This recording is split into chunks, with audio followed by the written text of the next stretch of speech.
Hello and welcome to Two Tall Guys Talking Sales. We're your hosts. I'm Kevin. And I'm Sean. And we're glad you're here. For the next 15 minutes, we'll talk about a sales issue, big and small, for salespeople, sales leaders, and selling situations. We're glad you're here, and let's get started. You know what I love about talking to multiple people at one time in the podcast format is we get this really cool countdown right before we all jump on it. I feel like I'm back in my youth days thinking about playing video games and starting these race car games. But today is a unique day. Sean and I are back with two tall guys talking sales, but really today we got three guys here today. We're joined by Paul Fuller. Paul, you're the Chief Revenue Officer at Membrain. You got a really cool tool. We're sales guys. We're somewhat RevOps nerds. We love all the tech that drives sales. Welcome. We're glad you're here. Thank you so much for having me. I wish it could be three tall guys, but I'm only average. Two and a half men. They already did that show. Paul, we really do appreciate you're here. So thank you very much. Membrain is in the CRM world, and Kevin and I are both kind of geeks when it comes to CRMs. That's why you're here. We want to hear more about your product and the philosophy behind CRM. I want to start you off with a relatively easy question. Tell me about, and maybe this isn't easy, tell me about how salespeople can be more productive with a great CRM rather than just the managers being productive with a great CRM. Oh man, you just opened a can of worms. I love this topic because the topic it goes to the heart of what CRM, I actually cringe at the name CRM. I prefer to call us a sales optimization platform. And that becomes the heart of what we're doing. If every minute spent in this platform by a salesperson is not effectively helping them sell, then we're doing something wrong. The critical thing is managers and leaders of a company should be able to get the stats that they need from a system because this system is enabling great sales. Let's talk about that for a moment. What do you need to make sure that happens? Number one is you need a great sales methodology. Number two, you need to have that methodology actually built within your CRM. Everything from how you prospect to how you manage a pipeline to how you manage your account growth, that should be built effectively within a CRM. Number three, you should have training and effectiveness tools directly in that CRM that help people actually execute. And your process that you build should be something that actually enables them rather than forces them just to fill out data. If I have a process within a CRM and I've built it and I have a book over here on the shelf that a rep needs to refer to, which is generally how they do it, or you go to ShareDrive or you go to some other place that tells you, oh, and you need to fill out these three fields you can't do that. It's got to be intuitive enough and helpful enough that somebody that's working in the system is actually empowered by it rather than burdened by it. Does that make sense?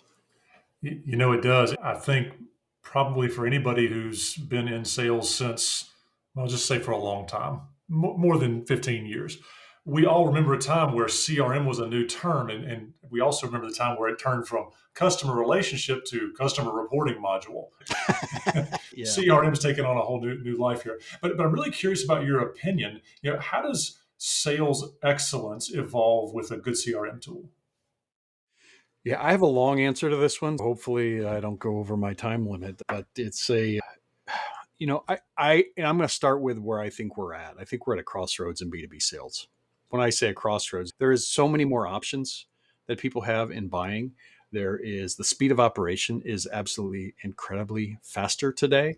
We're exposed to operate at the speed of light. And then the complexity of sales has also gone up. Those three things have all been studied and they're all going up. Going down, the same factor has been sales skills. Over the past 20 years, measurably sales skills have decreased.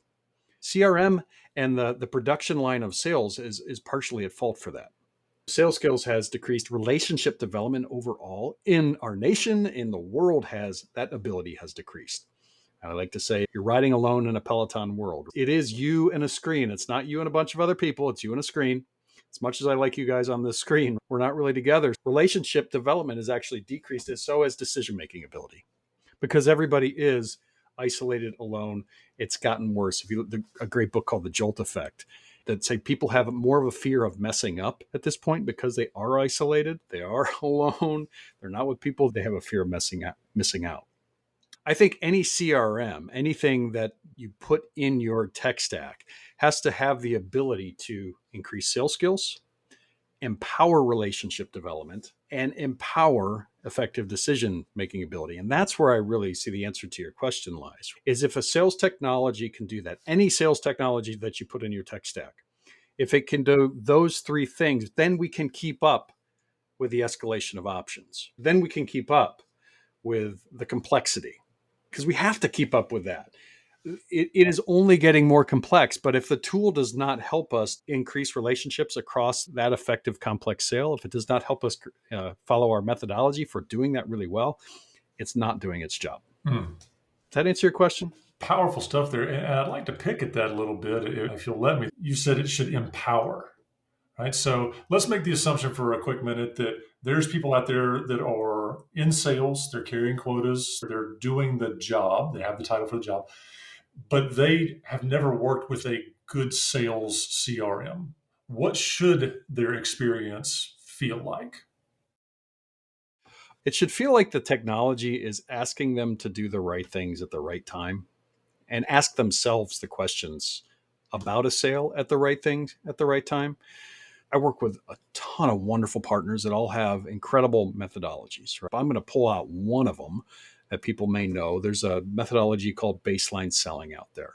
And there's practitioners of baseline selling that love it. They go from first to second, second to third, and they know exactly what they're doing at each stage. If your tool can't ask you questions to help you advance that deal, right? Because these are all the data points people want anyways. But if we're not asking it in a question format, like making us think about it and then empowering us to actually act on it. In the same breath, can I ask a rep a question like, hey, have you qualified this? And what are your next steps if you haven't? Can I do those two things and then actually give them the tools or the email or the calendar invite or whatever they need to do to qualify it at the same time if they have not done it well? It should empower you at that level, because what it's become in multiple systems out there, and I won't name any names, but it's become more of a platform as a service with a huge self-select list of all the things that you need to do without an actual ordering of why or how or why it makes sense, right? To do those things. And that's what a good empowerment tool needs to actually help you do. Interesting. Earlier, you talked about the complexity of sales is going up, and I firmly agree with that, because I think there's a lot of companies out there that now have more conference room buying or committee buying, and you got to cover all of these people. Is there a way within your tool or within a great CRM system that should be easy for a salesperson to deal with and manage and work with, that it's not just Joe, the buyer, is going to make this decision, which never truly happens? It's always Joe, Larry, Sam, Steve, Kevin, and Sally that are going to make this decision. And how do I cover all those bases? Yeah, complex sales has become exactly that, and especially because we're all operating. A lot of times, we're operating individuals. Buying committees have always been individuals. There's a great book by Larry Wilson called "Changing the Game" from back in the 80s, I think, that talked about more buyers. What it's changed into, though, is more buyers operating in their own sphere of influence by themselves, separate from others. So because we're not coming to conference rooms, we're not all getting together. We're doing this independently, or we're working on a project. Membrain, yes, absolutely. Membrain allows you to do that. But I'm going to take it from a different glance, which is if you're getting a tool that doesn't do this, I think it's not helpful.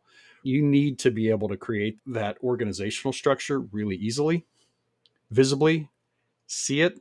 You also need to be able to create a heat map within an account. What is a heat map? What's their attitude towards us? Are they a sponsor? Are they a detractor? What is their role? Right? What is their role in the buying process? I mean, these are things that methodologies have had in place for forever. Remember the first time I got trained on the shark charts, and then was the first thing I got trained on. And that they've always had these roles, but nobody has cracked the ability to really dive down, see this very simply, and they have to. You have to be able to do that. Membrain does that. We do that well, but we do that also in the context of the methodology that you're leveraging. Yeah, because so many tools, so many methodologies out there that require you to touch 15 people or touch 20 people and make sure that you're doing that. They do something outside of the traditional CRM system, which is really I'm not going to name names. I'm not going to beat up any other product, but it's basically just Outlook Plus, and that's about it. It's a contact manager more than anything else. And that just makes it very, very difficult. I don't know what your experience has been on that as well. Yeah, it is. It's generally outside the CRM. It's either in OneDrive or it's in SharePoint or it's somewhere, or they've had to create the PowerPoint document that they put in the 3-ring binder, and then it gets handed to somebody, and that's my account plan, and nobody ever looks at it because it gets forgotten. The challenge is making that real, being able to look at directly who are my players and how have I engaged with them, when have I engaged with them, the time I spent with them, are they detractors, do they love us? That's incredibly important in today's sales cycles, because odds are that you're getting them together in a Zoom. They don't meet personally, but you are getting them together in a Zoom, but you also then you have to reach out individually. It becomes highly, highly complex. Absolutely. The complexity, and Sean and I were having an offline discussion about complexity and skills of salespeople. I want to lob one over the wall at you, and it's about the increasing and decreasing role of technology in sales. I'm of the opinion that technology is too relied upon when relationships should be focused on, and relationships are too relied upon when tech should be focused on. What we end up with is people still focusing a lot on relationships and notebooks and automated emails. It's like we have not quite synchronized those yet. What's your general feeling about tech in the sales world? I love that concept of you can't automate relationships, and never should we. I have this theory, this concept. I've just watched tech evolve over the past 20 years and been in the midst of it, is that sales tech is one of the rare spots we have outdeveloped our capacity to intake it. There has been a massive amount of VC money. There's been a massive amount that's come in there. Everybody's just trying to be the next HubSpot or Salesforce or whatever it may be, or just that tiny little niche player that solves one tiny little problem. And I think we've over-engineered a lot of our solutions, meaning when I think our goal is, if we view sales as that human-to-human effort, the most critical thing is we need to empower our talent. We need to be able to give them a technology that actually follows a sales process. And we actually need to be able to then transform the companies that we're working with. All that does take, especially in complex B2B sales relationships, your technology, I think, needs to empower that relationship, not do that relationship. You should never try to automate relationship. And I think people have done that. I had my own digital marketing company for 6 years, and it was about what can we do and how can we think of to empower that buyer journey with us, with the company. I think there's a big difference, though, between a person and a persona.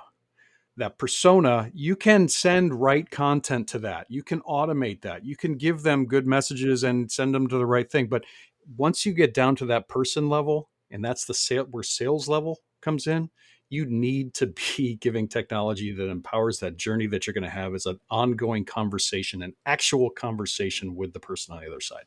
Make sense? Makes perfect sense. Thank you very much for that. Unfortunately, we are at the end of our time here. But I have more questions I want to ask you. Can you come back for next week? Heck yeah, you got me on here. I would love to come back for next week. That'd be awesome. Great. Next week, we'll give everybody your contact information as well. But thank you very much. And we'll talk to you next week. Please come back and hear more next week from Paul Fuller, the Chief Revenue Officer of Membrain. Thank you very much for joining us on this podcast of Two Tall Guys Talking Sales.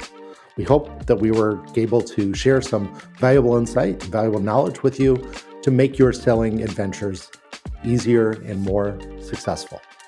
Please join us every week. We drop these on Tuesday afternoon at 4:30 p.m. Eastern Time. Please subscribe to us in your favorite podcast player.